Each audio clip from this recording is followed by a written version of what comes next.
Good morning and welcome to Live with Joan.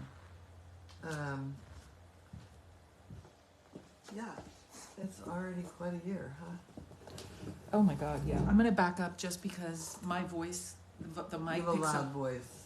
I'm kidding. No, I do. And then it picks up even louder on the camera. Francesca says hello. She's not actually waving. She's like, call me. Okay. Let's see who's on. Leslie Williams. Of course. Good Hi, morning, Leslie. Val Smith says hello, good morning. Hello, Val. Okay. Danielle Van Amsterdam sends hearts. Joyce Lee Leggett says hi. Good Hello. morning. Good morning.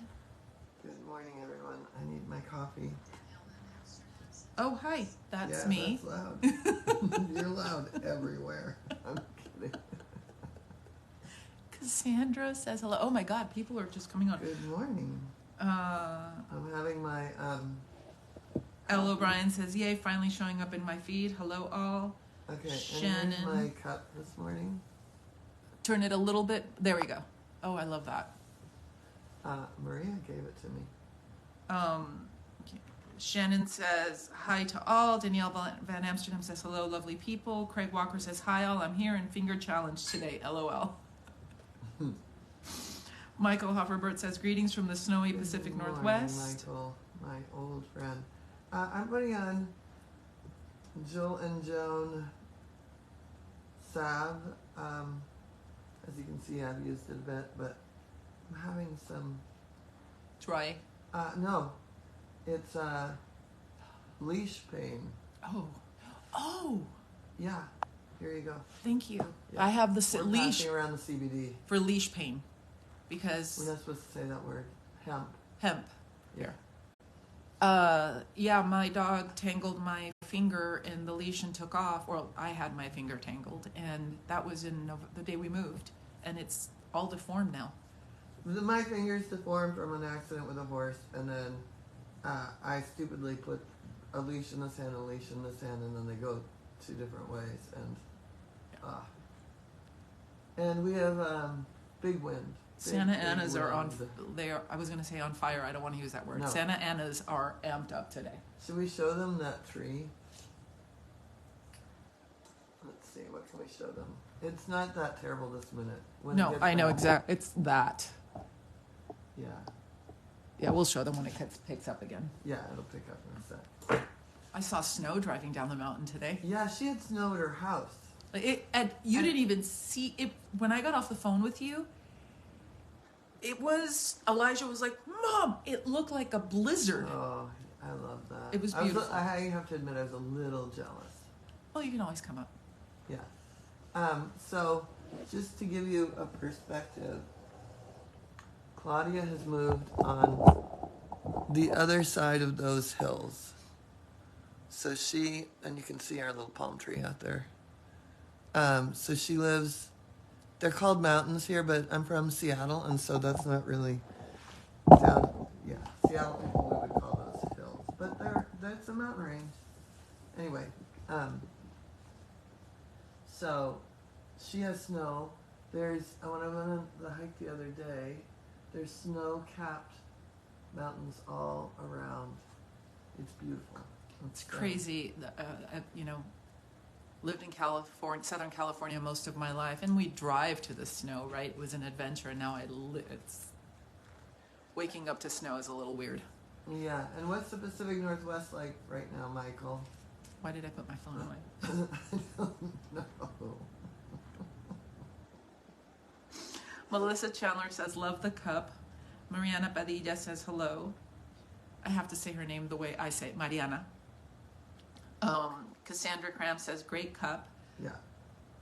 Craig Walker says, hemp, yay, link. I'll put the link in. Kate Van Bruskirk Rogers, having trouble staying on the feed. Leah Pancheri says, hello. And hello. Lucy Lofting says, hello. Hello. Glad to get on this. Hello, welcome. Welcome. So, I have a few things to talk about. I know we've been on the theme of really the doubting and all of that. I know that there's, for example, Leah is about to move from animal communication level 1 into level 2, which is animal medical intuition. And then Craig and Danielle is moving into level 2 also. So there's a few of you moving into level 2. There's a few of you on AC level 1. There's a few of you that have just done the digital courses. So I'd love to hear about confidence level. But before we start, I keep forgetting to introduce myself. My name is Joan Ranquet. I'm an animal communicator, author, founder of Communication with All Life University, and there's a dog drinking water loudly. And she's about to come dump it on our feet. Yeah, she'll come. She fills her mouth. Anyway, here she just dripped. Here, we lift her feet up. She dripped all the way. She's got all the way. The most beautiful, amazing jowls, and she holds gallons of water in those jowls. When she first moved in, I thought that she was peeing. I was like, what the hell? This dog can't hold it. And then I realized she can't hold it in her mouth. Anyway, founder of Communication with All Life University, a program for people to learn animal communication or energy healing, or become an animal communicator or energy healer, and to advocate and commune with nature and wildlife. So, more to come, lots more on that. But we have a lot of things coming up. We have, we should probably put that meme in here with the dates. Because we've got, well, we just did a webinar yesterday. We have an Ask Joan next Wednesday, which is the follow-up for that. And the subject was Learn to be at peace. And I'll be talking about this in a few minutes because I'm really having to be at peace with a couple of my friends here. And I'm not a fur baby type. I always say nothing came out of me. These are my soul sisters and brothers that live with me. And so the one, I'll tell you in a bit what's going on here. So it's, the timing is unbelievable. And it's interesting because I thought about it. We also have the virtual retreat coming up of Death, Dying, and Beyond. And the first time I did it was 2015, right before I lost, everyone. Like I lost those 3. It was incarnation and it snowed. And so it was a virtual weekend way back. We do it in the winter every year. Way back, really cold and snowy, and it was like, it's even though it'll be probably sunny and gorgeous, although it could be raining when we do the virtual retreat. You never know. End of February.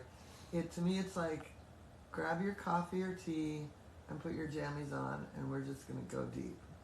And so that's coming up, and I remember the first time I did it, I think it was Skype, and I think I had pajama bottoms on. So know that if you come to the virtual retreat, there's a chance I'm wearing jammies. Anyway. And slippers.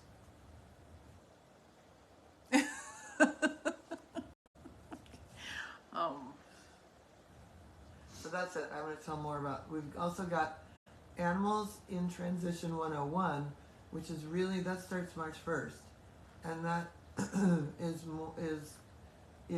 could be for a person going through it, or the transition. And let's talk about the word transition for a minute.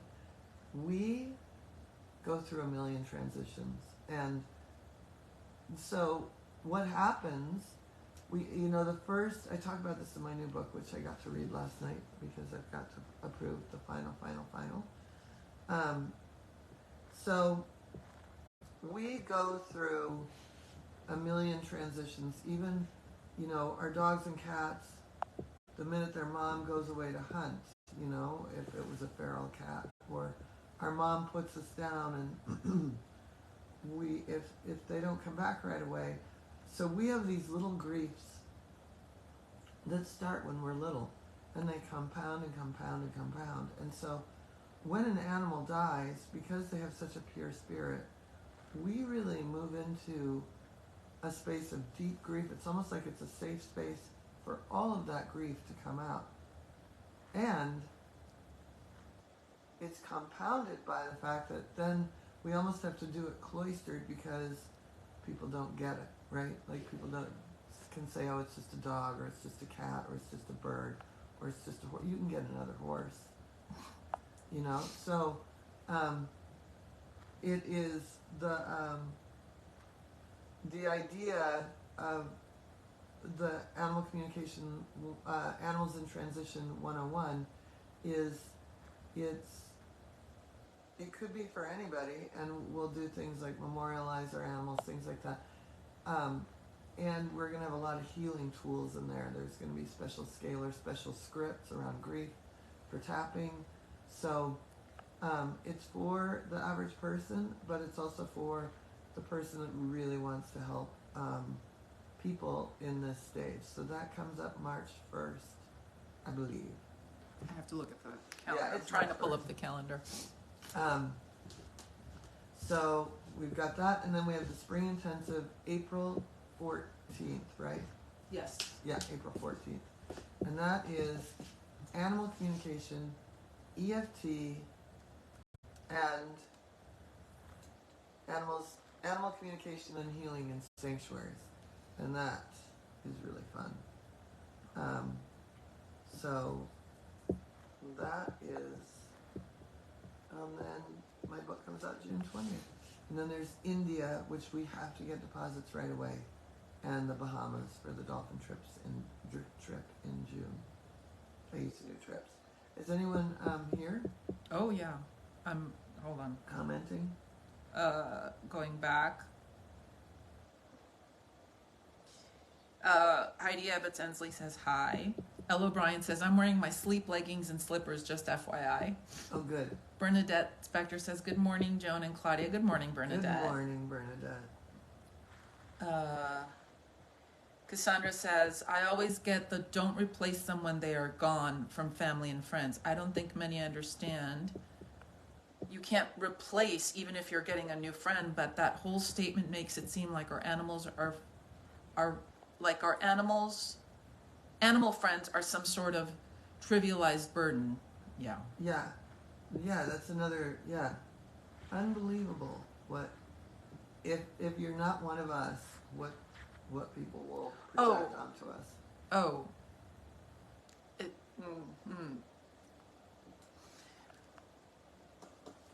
One of my favorites that I get from a certain family member is, oh, mijita, it's just an animal. It's not like your mom or your dad or your this or your that. And I'm like, if she was in front of me, I'd punch her in the face. Would this be an aunt of yours? Yeah. Oh, yeah. Would the mijita give it away? Yeah.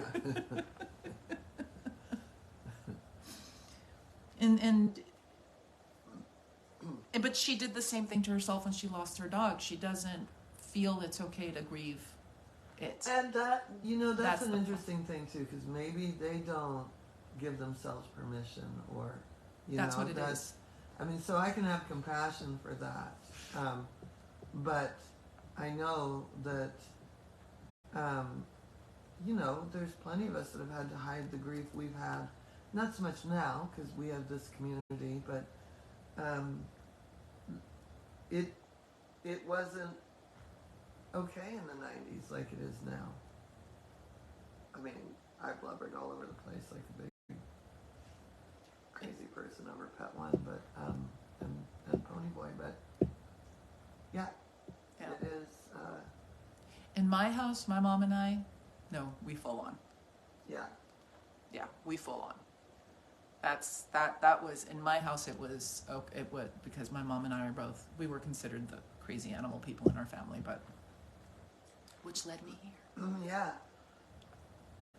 Let's see, Al O'Brien. I got such an incredible understanding when my Pidgey, Pijjie kid passed out of this 3D existence a couple of months ago. It was amazing.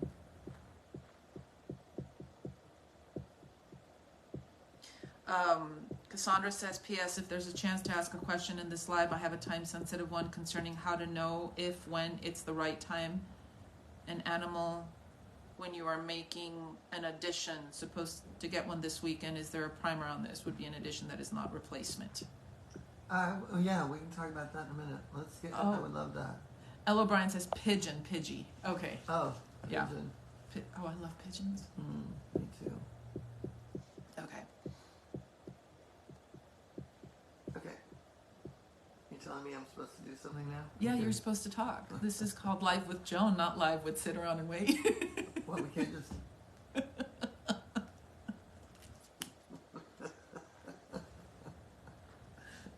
Sit around and stare into space with Joan. Come fly with me. Get on an airplane, because that's what I do. I've done that. Yeah, you have flown with me.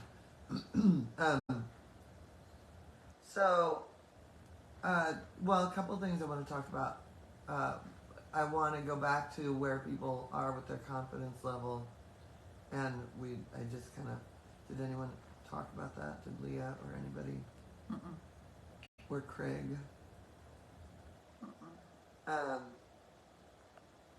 Yeah, I've got a good one this morning from the medication. You just flipped everybody off. Well, no, I'm showing you my wound from my cat. She flipped me off. Okay, so Leah Pincherry says, moving on.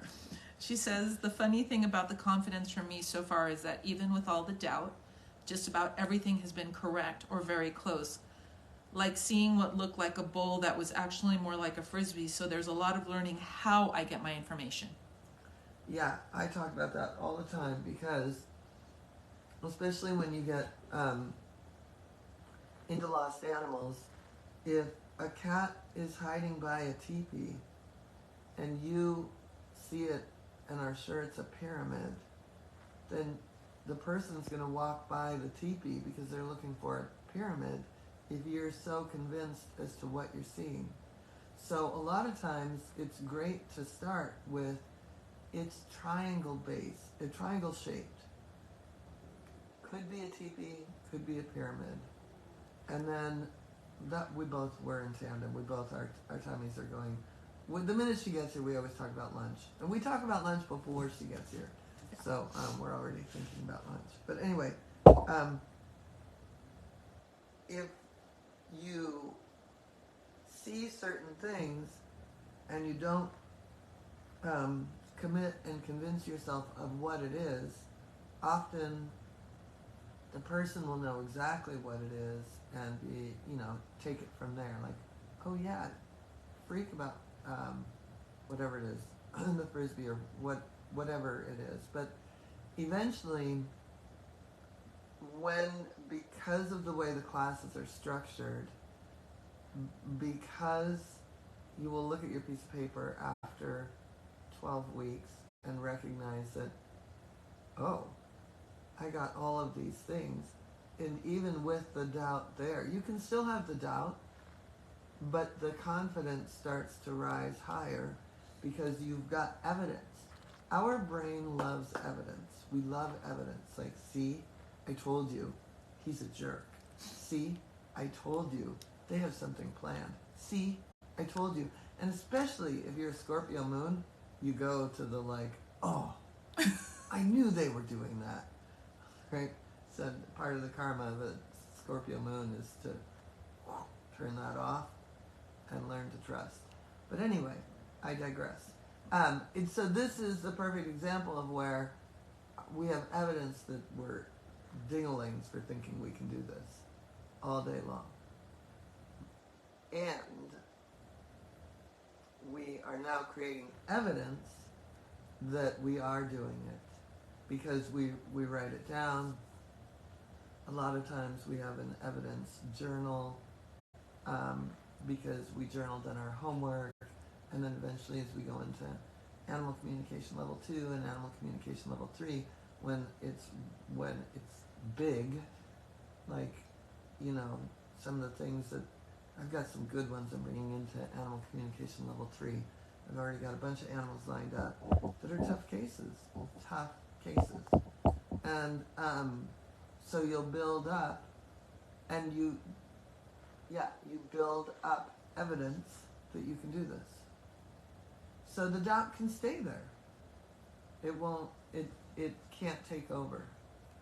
And we need that level of discernment for other things, like, you know, checking both ways before you cross the street, right? Like, that thing has saved us a lot. So we can just move it out of the way. We need it for other things, but we don't need it for this. And the confidence muscle, as it builds, it takes over with this.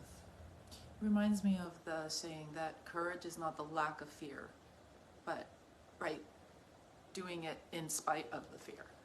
Like, that's how I feel with this. I don't let it stop me. I mean, right. the doubt still shows up always, and I think it's kind of healthy. Yeah, because it keeps me humble. Yeah, it keeps us humble, and it keeps us from, you know, being so convinced that we are right, because the next step with being right is being righteous. Mm-hmm. So that's why we never use the word wrong or right with regard to this. We talk about levels of accuracy, and we want to be accurate. Did anyone else make a Yes. So, okay. Craig has a really long post, but I just have to read you what he says at the back. It's about his dog. He says, "Fingers need hemp cream because I'm so freaking long-winded." He's asking about, well, Craig, we'll get to that in a minute. It's about Aria. L. O'Brien says, "My confidence level is not the best. It's coming along, though." Leah says she loves the quote about bravery. Ayat says, "Yes, I found that knowing my mission is important to the universe and will be supported by universe helps to balance my Scorpio moon." Yeah. Oh, fellow Scorpio moon. Yeah, Leo Scorpio moon like me. And Carrot, my friend Carol, that everybody knows. Oh. Yeah. Scorpio moon also? Uh-huh. Oh yeah. Shannon too. Yeah. Yeah. So and my friend Christina Drake. And me. You. And, yeah, that's funny. I didn't realize that. That's funny. And then Danielle Van Amsterdam says, "Yesterday I had an amazing chat with my homework buddy. It was amazing and really helped me. Feeling more confident and curious, and I will be more enjoying the journey because I do what I dreamed of. I am doing it, learning it." I love that. Me too. Now, of course, I'm dying to know who her homework partner is, because my Scorpio moon is also... you become Google Kravitz, but it's like, oh.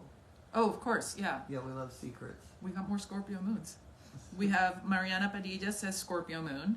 Awesome. Val Smith says Cancer Scorpio moon. Wow. Oh my goodness. Yeah. And wow. And Leah says, "I think my sun is Scorpio and my moon is Libra. Not sure how that fits in. My rising, I forgot which sign is Libra. One of them is Libra. One of the planets is in Libra. I can't remember which one." Well, if you're a Scorpio moon and you're a goat, then the rising would be Libra. That's what it is. My rising sign is Libra. Thank you. Well, a Scorpio with a Libra moon, it gets softened, right? Mm-hmm. Wow. Okay, so it's interesting. So many Scorpio moons. I know. Well, you know, the water signs are the best for this work because we're the more intuitive, and to have it in the moon.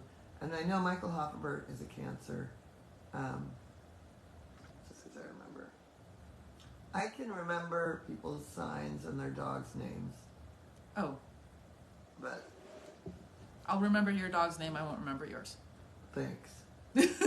Sorry. You've been here a long time, and that's what you're telling me now? No. Thank you, Claudia. I barely remember my own kids' names, please. You walked right into those. I did. Danielle Van Amsterdam says, "Yes, I am Cancer." And Leah Pancheri says, "Yes, I am very much a cuspid baby." Scorpio Libra. Okay. Who's Daniela's homework partner? Daniela, who is your homework? Your homework partner. Well, if she's in Amsterdam, I wonder if it's someone in the same time. Probably on the East Coast. We probably put it. I can look it up, but Yeah. it's always good to give somebody kudos that they're helpful. You know. Yeah. Okay, so I want to. One of the other things that really comes up a lot in the. Grace is Daniela's. Oh, of course. Of course. And Shannon's probably not surprised.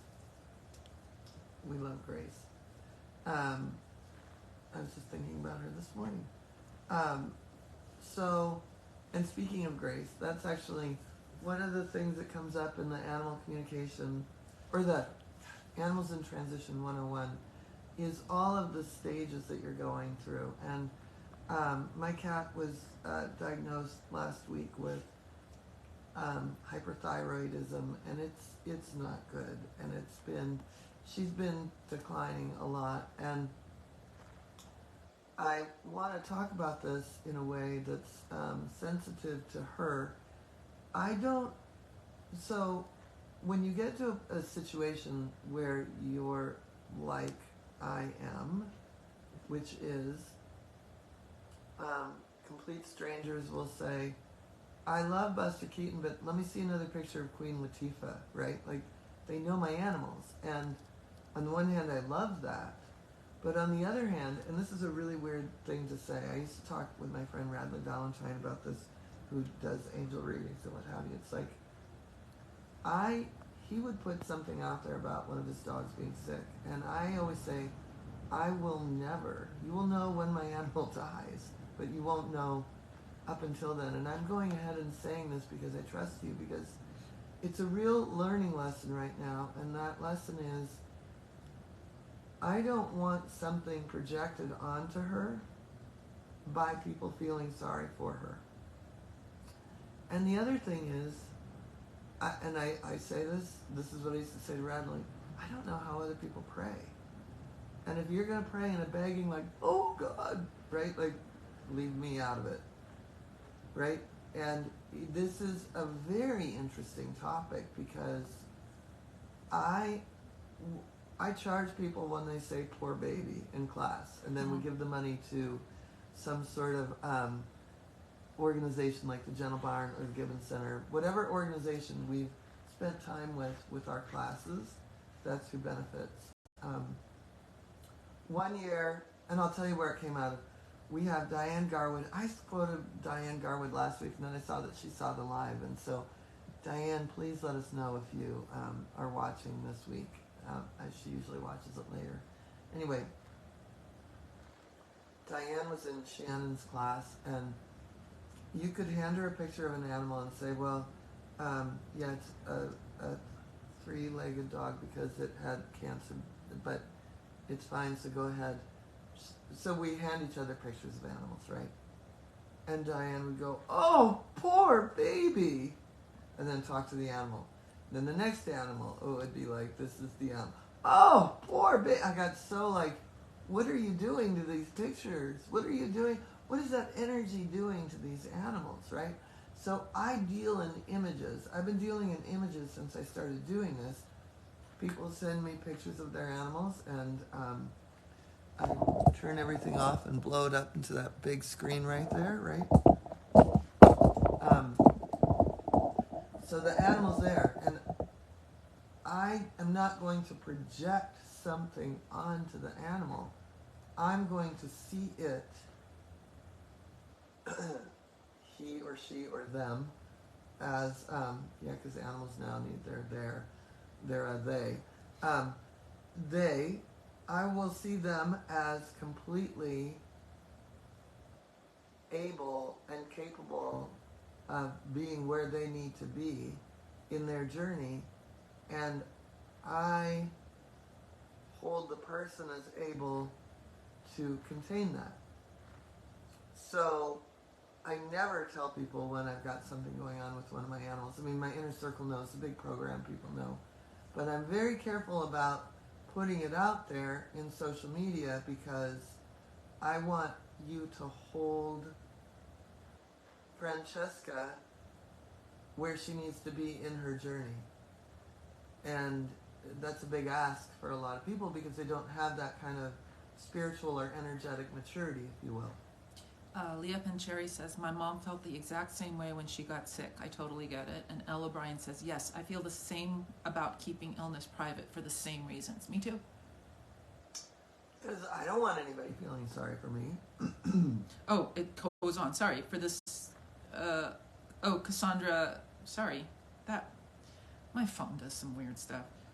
Cassandra says, yes. When I have an animal unwell, I only tell people who will send the best energy and never to those who will send stress and illness vibes, not even their breeders. Yeah. This is big, and I'm revealing this because, of course, did anybody know? Like, I'm injured giving her meds. You should see my arms. I'm not kidding about the Falcon Reef glove. Okay, now I can give you some meds. But other days she takes them fine. But this morning, Claudia witnessed. The Francesca burrito. Yeah. I haven't just witnessed it. I've experienced it. Yeah. I have to give her meds when Joan was in Kenya, and I mean that little paw and those teeth. She just. She's got a whole thing going with her back feet that stick out of the burrito. So you really have to burrito her or you're going to be injured. Yeah. But then she's fine. And she just lays there. And like once she gets it and she just looks at you like, then she softens. And she likes to be in my arms. Shannon said, same here. I'm so careful about posting the older animals' photos so others won't pass judgment without knowing the history and what a great life they have. That's. Yeah. So the other day, and here's something else I don't talk about. My horse, Gabrielle, who's 35, if she falls down or tries to lay down, she often cannot get back up or she needs a big rest. And so the other day she fell and I sat with her for a few minutes because sometimes she just likes to be off her feet. And then my neighbors were out, and I asked the neighbor I don't know what happens to his horses when he's done with them, right? Like, I don't know where they go. So I asked him to help me help her up. And he brought his nephew, and Gabrielle practically got up by herself at that point. But on the way over, he was like, what are you going to do when you get her up? Meaning, aren't you going to have the vet come euthanize her? And I said, I'm going to make her a delicious dinner. And he said, yeah, but it's going to keep happening. I'm like, oh yeah, it keeps happening. And then we got her up. And I said, thank you so much. She's just old like you and me. And sometimes we need help. And he was just so startled that I called him old that he's going to be thinking about that for a long time. Because you know how macho he is, right? Yes. Claudia? Oh, yes. Yeah, she's just old like you is what I wanted to say. But anyway, there are things we do. And so if I want to feel like that this is a safe space to talk about it without judgment because other people wouldn't let a horse be in that situation. But if you saw her the rest of the time, she's eating, she's pooping, she's drinking, which is number one. And she's bossing everybody else around. And she's bossing everybody else around, even though she's more fragile. And so, and when you get her up, she's usually pissed that she had to get help, which also makes me know that some of them don't want this to be discussed on their behalf, right? So it's a very tough topic, and these are the sorts of things that will be, a very large part of the Animals in Transition 101, but also part of the virtual retreat. Is anybody commenting? Yeah, Cassandra, I love Cassandra's story. She said when she had a dog slated to die from parvo in the hospital years ago, I demanded a change of vet to one who would believe in him, then hung up a picture of him running on his cage with the message, "Picture me running." I instructed all the staff entering the isolation ward where he was being treated to picture him running and not seeing him as the sick dog he was. He beat the odds and he lived to run for 12 more years. That's amazing. That's awesome. Daniela Van Amsterdam says, yes, I love this poor baby penalty. If somebody tells you, oh, you don't look so good, poor baby, and feeling sorry, then at the end of the day, you will be sick. Yeah. Oh, so with the Diane Garwood thing, that was why I started that whole thing, was because it was just, you're accidentally projecting onto it, and we wanted to learn. We were learning about what our energy needed to be as animal communicators, as energy healers, really being that neutral and seeing them as able. So, when I was in Seattle, we had so many people that worked at Microsoft that we actually raised, and back then it was only $10, it wasn't 20. We raised $180 in poor baby money. Someone got a matching grant from Microsoft, and we gave it to Sarve Wildlife Fund, because that's where we used to take people for the wildlife. But here, I will call up Gabby down at the Gibbons Center, and I'll be like, hey, meet me on the road because I've got some poor baby money. And so she always comes out and takes the cash, like, thank you. And then I give some to Ellie. But, it's at the Gentle Barn. It is, we have to untrain, because there are times where we want to go, oh. And so we charge $10 for Bless His Little Heart, because it's not quite as bad, but it's there. I was just going to say, bless his heart. Yeah. But Claudia, you have a sound that I might start charging $5 for. I know.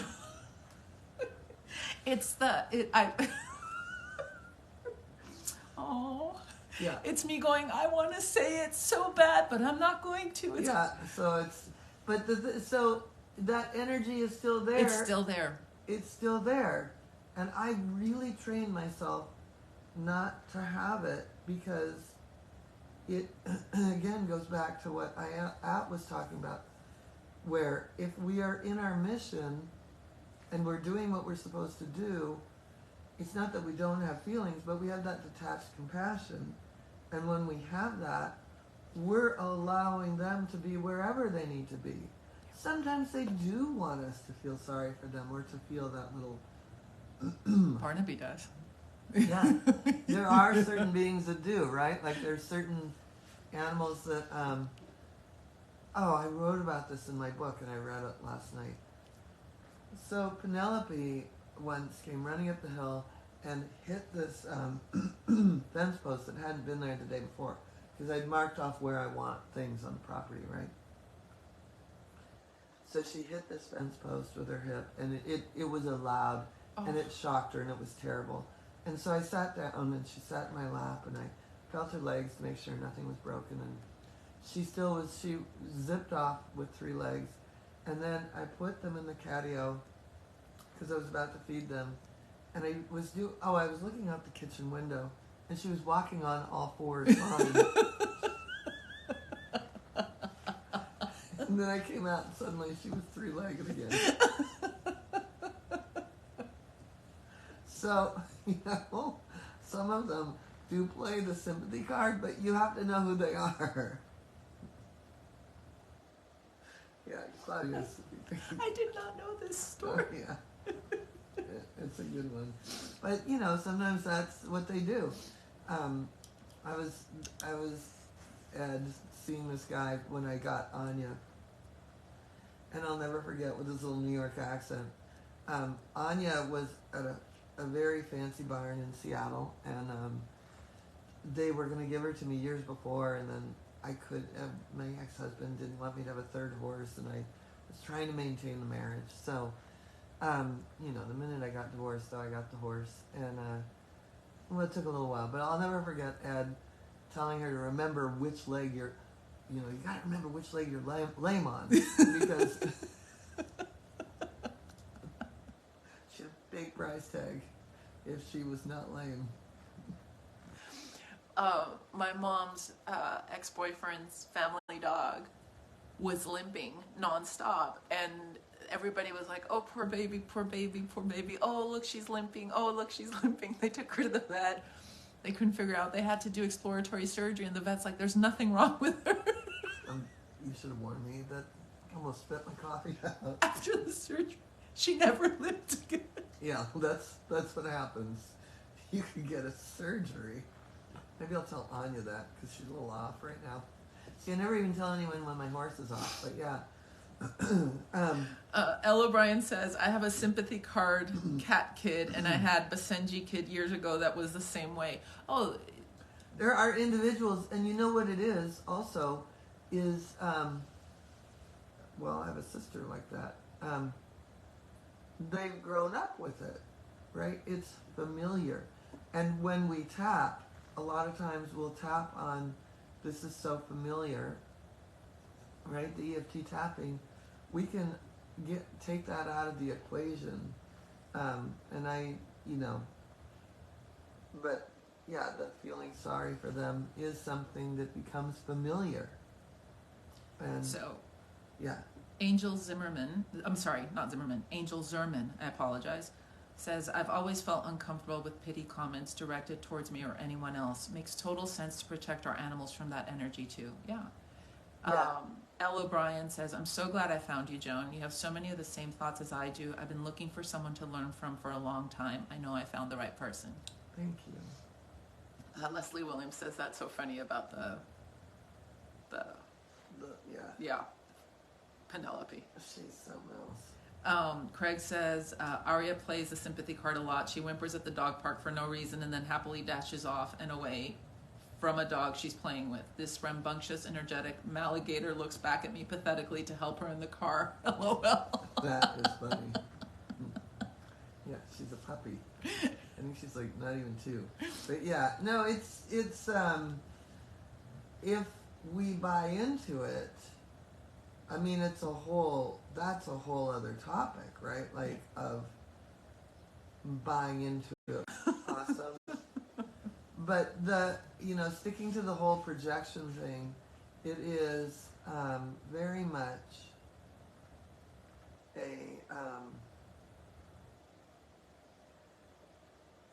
I'm just very careful, and I'm very grateful that I feel safe enough to put this out here with you.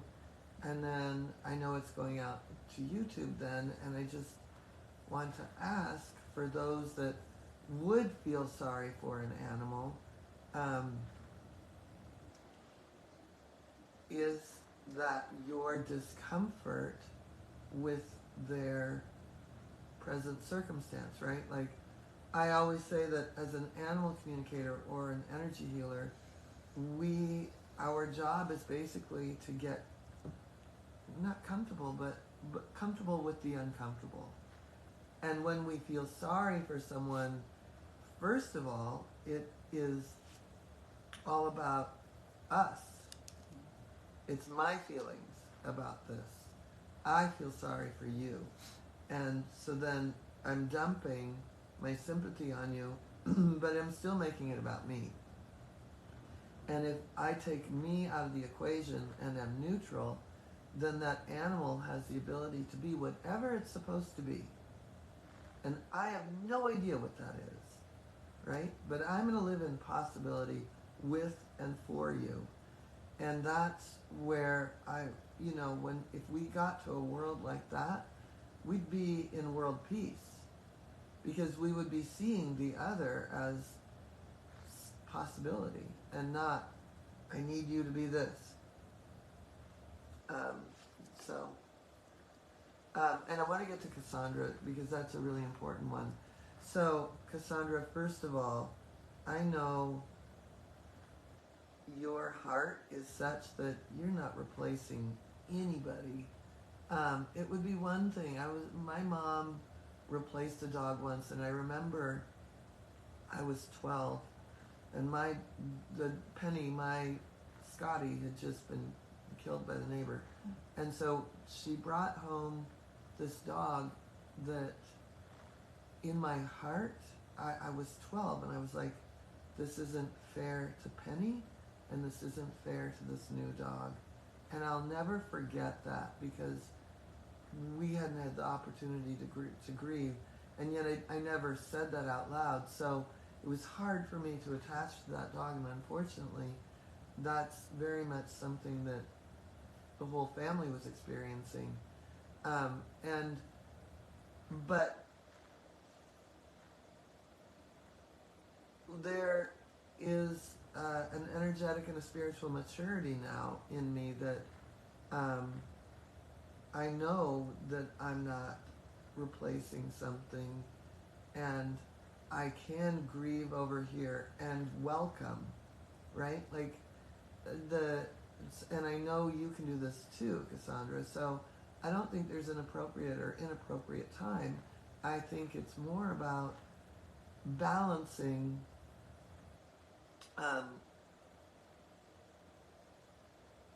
that ability to, what did they say, that there's a certain maturity when you can live in sorrow and joy, right? Like it doesn't have to be like, oh, my whole household is grieving, right? Because people, dogs and cats are at different places with it. Like when Isabella died, I watched Henry be very sad, and then other animals, there was more space for them, and then they grieved differently, right? Like in the beginning, yeah, we're all really sad, but it goes like that. The whole household goes like that. And as the human, we're just the emotional leader saying, okay, I'm having a down day, or I'm okay, but look at this dog over here is really struggling. But that new one is its own being that's going to create its own atmosphere in your ecosystem, if you will. And that could bring joy. Look at when my dad died and I had these kittens, my dad wasn't replaced by kittens. But if I hadn't had that level of joy in my grief, between the divorce and both my parents dead, I don't know, I don't know how I would have come out of that. But I became the human trampoline. Because I would lay on the couch and it was so sad, and then all of a sudden, one kitten, boom, one kitten, boom, one kitten, boom. There were 6 of them. It's like, oh, you can't not laugh. Or open the door and, I use the guest bathroom as the safe space, toilet paper is everywhere and kittens are asleep.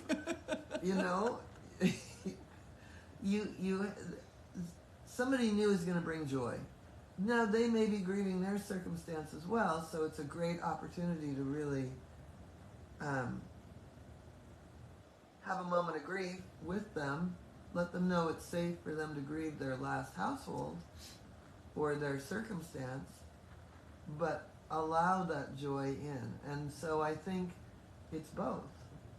I always say that when you first get an animal, have a weekend of grief, because they've just left something. So she says, our house is good now, including.